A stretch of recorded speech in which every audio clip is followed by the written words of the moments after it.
RT Home design ආයතනය මගින් නිර්මාණය කරලා වැඩ අවසන් වූ නිවසක් අද ඔයාලට බලන්න අපි ලබා දෙන්නේ. හෝමගම මීගොඩ නගරයේ තමයි මේගේ නිර්මාණය වෙලා තියෙන්නේ. පර්චස් 10කට වඩා අඩු ඉඩමක කාමර 4ක බොක්ස් ටයිප් නිවසක්.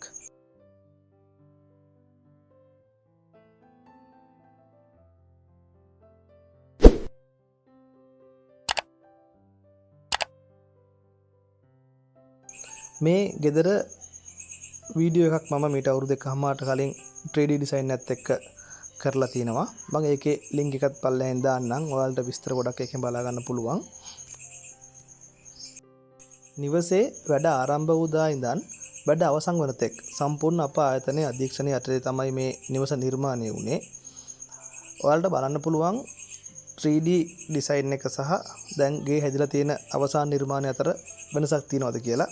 සම්පූර්ණ මේ ගෙදර කාමර 4ක් තියෙනවා. ග්‍රවුන්ඩ් ෆ්ලෝර් එකේ එක බෙඩ්රූම් එකක්, ෆස්ට් ෆ්ලෝර් එකේ බෙඩ්රූම් 3ක්.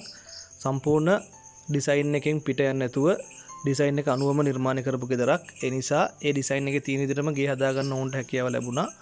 ඉතින් ඔයාලට දැන් තියෙන උපදේශ තමයි මොනම අවස්ථාවකවත් ඩිසයින් එකක් කරලා පස්සේ ඒ ඩිසයින් එක කරපු ඩිසයින් එකෙන් අහන්න නැතුව කිසිම දෙයක් වෙනස් කරන්න එපා. විශේෂයෙන් බැල්කනි ගේ ඇතුලේ තියෙන දේවල් ඒ අනුව සම්පූර්ණයෙන්ම ගේ වෙනස් වෙනවා. පොඩි දෙයක් හරි වෙනස් වුණොත් හැම වෙලාවෙම ගේ හදලා ඉවරනකම්ම ඒ ඩිසයින් සමග ඉන්ටියොත් ඔයාලටත් මේ වගේ ලස්සන ගයක් හදා ගන්න පුළුවන්.